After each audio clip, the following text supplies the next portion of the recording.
guys, Buckskin Dave here. Well, we definitely had a cold thing come through. Got a little tiny bit of snow, but just like didn't even cover the whole ground. It just flew around. But she was sitting a good solid 0 when I woke up this morning. Just getting it warm in the shop, and I did a little firewooding this morning. Get ready. The next couple of days is going to be cold, like really cold in the morning, and then it's going to get the regular winter temperatures here. You know, teens at night and maybe 25, 30 during the day, 25 probably. Isn't supposed to get above, what did it say? 17 or 18, and right now it's still like 10 or 11. I mean, and it's past noon. I don't know exactly what time it is. Anyway, the day has come that some of you have been wondering about. The shotgun that used to be over there, now over here. And I'm going to play with it today. Anyway, I just got done oiling it up. It'd been sitting there for a while. It felt like the stock was getting a little dry, so I put some of that Blistol oil, full strength. It's a good oil to put. It's good for anything. Put it on wood. You can put it on anything. Anyway, I just wanted you to get a shot at this. 12 gauge, black powder. I'm sure somewhere I have it written down with choker on it, but I don't think there's much of a choke, if anything. I don't remember. I'd have to look. This one, I put this together. It was a Pedersoli kit. And Dixie had a half-price sale going on these kits one day, so I bought it and put it together. And I've had several of these types of shotguns over the years, and I've hunted like grouse and doves. The biggest problem when hunting one of these, you don't ever know if you hit anything because of that big cloud of smoke that's up there. Like I was dove hunting one day, and this was down in Nevada. We were dove hunting, and I'd shoot. And I never saw the dove. I didn't know whether I got it or not. Didn't see it fly away. And then I'd walk over and it'd be on the ground there, you know. So that's the only big problem. Other than that, it pretty much handles upland game just as good as anything else, except it takes a little bit of time to load. But you can get pretty quick at it too if you set your stuff up. So anyway, there. It's not a bad little gun as far as... Say I didn't pay very much for the kit. The kit itself wasn't very difficult. The wood had to be done. Most of the inletting was done, and this one was really good.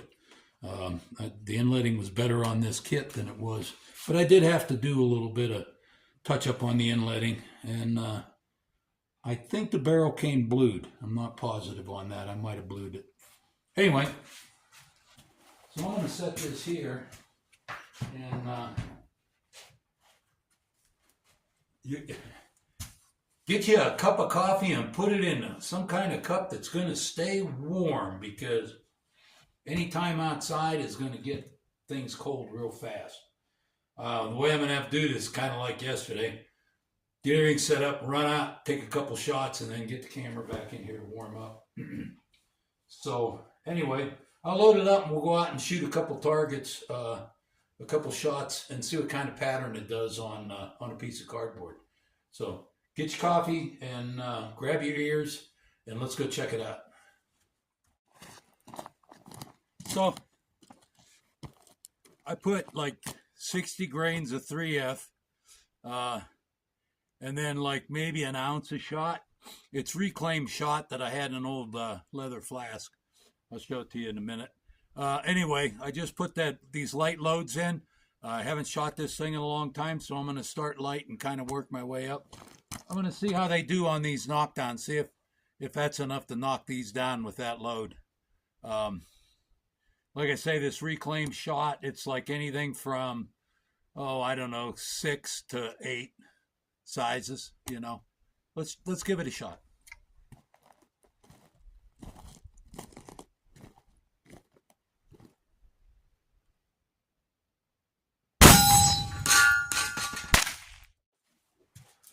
Okay, so I just got it loaded up. I got a pretty good load in there. About 70 grains of 3F and an ounce and a quarter, and that should do pretty good. I was having some trouble with it. I don't shoot this gun that much, but it's all set. Should work fine now. I blew it out, wiped it out, did the whole thing. So let's go shoot it some more and see what happens.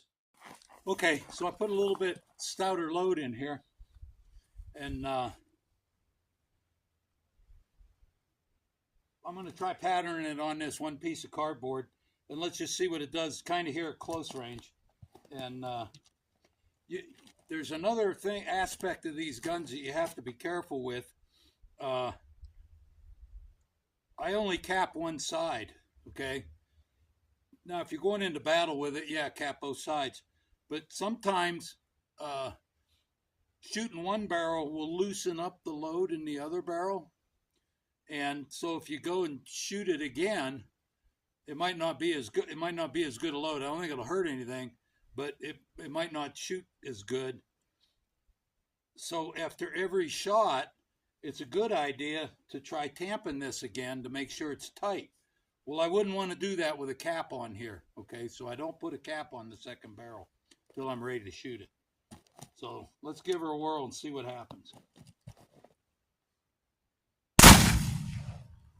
All right.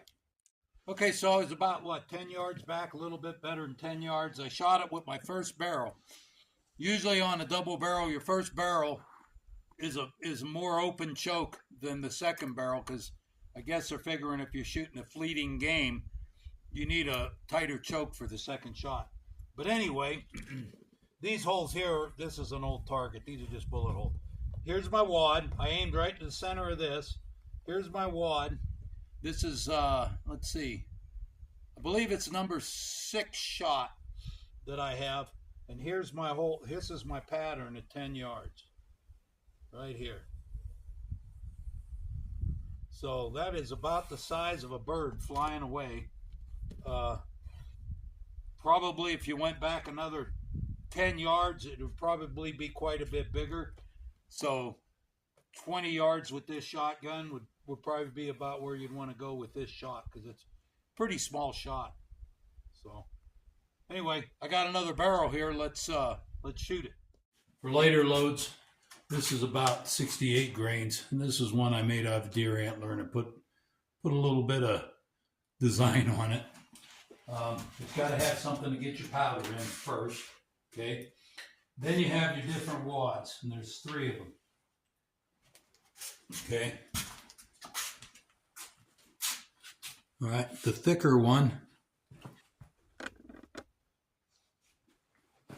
okay, the paper, that goes over your shot, or correction, over your powder. This one here is a buffer, kind of a spongy wad. That goes over top of the paper over powder wad. And then you put it in there. You have to put it in there with this section up top. I grease these, really grease them good. That's where all the grease is. Then once the shot is in, then this goes over the shot. So you have to have your wads. Now, one thing that I do not... Okay, one thing that I do, it's kind of a safety thing, is when I'm hunting especially, I don't cap both of them, okay? I cap one at a time. The reason for that, there's 2 reasons. The first reason is, a lot of times when you're shooting, like we're going to shoot a little bit heavier load here next time we come back out here. And sometimes it'll loosen up the load in the other barrel from the recoil. So before I'll load the barrel that I just shot, I'll get this rod out and I'll put it down and make sure that load is tight, okay? So that's number 1. I wouldn't want to do that with a cap on. The other reason is, now that I'm loading this barrel, okay, so that, like, if you're hunting and you're going to go do something else, now I'm loading this barrel, I got to load it. I don't want to load it with a cap on this other barrel because my hand is, I'm covering my hand with it. So if there's no cap on here, it's a lot safer to reload this barrel. For hunting, it's not that big a deal, but because usually you take a shot and then that's it. You got to load up, go down the road. So then you can load that barrel again safely and put a cap on it. And I did take a look. This has the close barrel is improved, and the second barrel, which would be my left barrel, is modified. So anyway, I'm going to try shooting at the head part of that target from a little further back, and let's see what kind of pattern we get on it. So.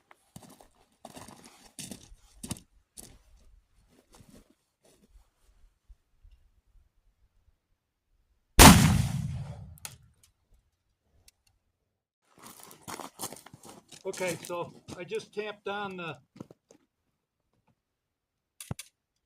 I just tamped down the other barrel because I've been shooting. So prime it. I want to hit the knockdown with this and see how much energy it has for this knockdown.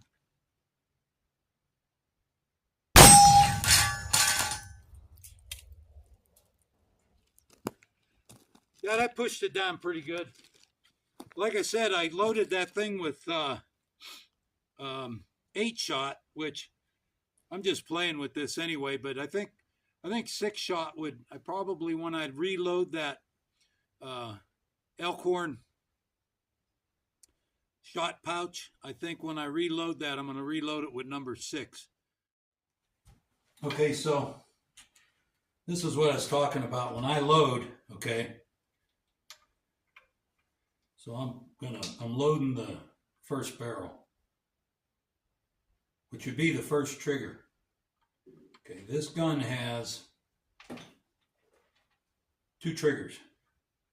One for the right barrel, and then the rear triggers for the left barrel. Okay, I'm loading the right barrel first, which would be the first trigger, okay?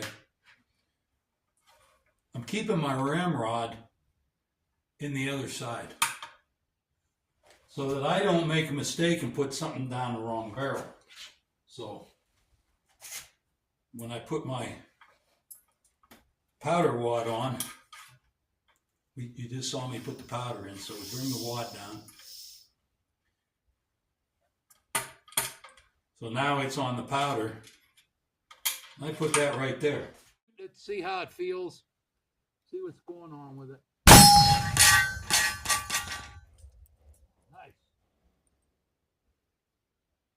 So now if I was hunting and I either made a shot and hit or I missed, whatever happened,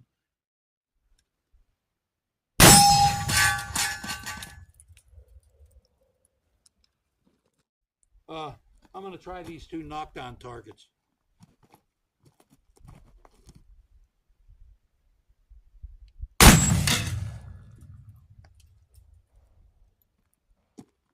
Knocked it.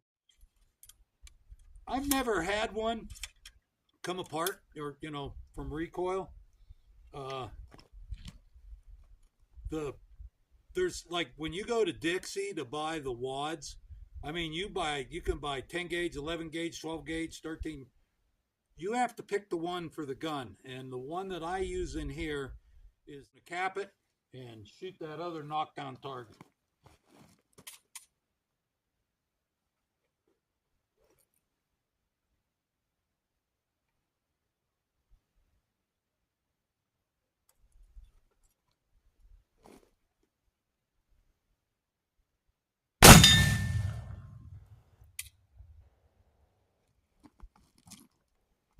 Well, knock that one down too. I guess it works pretty good. Okay. Well, I just shot a few more. That was a lot of fun. One thing about this gun, you don't get as much shooting per time expended because it takes a while to load. But anyway, I'm going to clean this thing up here a little bit and stuff everything back in the pouch.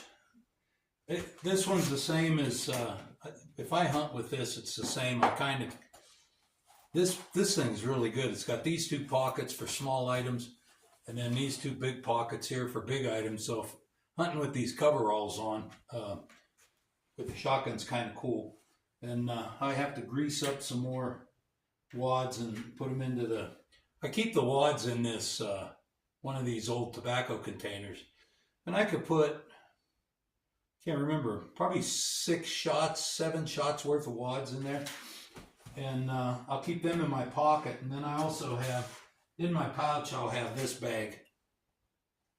And it'll have just extra wadding, both the over powder, overshot, and the cushion wad. So, anyway, well, I had a little fun. The sun come out. I'll tell you, you go out and it's like, wow, the sun's out, and you feel the warmth for about, and then you go and take about 10 steps, and then all that goes away, and it's cold all of a sudden. So, anyway, I got a little bit of shooting done today. It's supposed to be a nice rest of the week, so I'll throw a few more things together and do some shooting. I want to go back and get back on my practice offhand shooting with the Gamma and stuff. So anyway, well, I'm going to go ahead and clean this. You guys have a great day. Thanks for stopping in for a cup. I enjoy your company. Buckskin Dave saying bye-bye.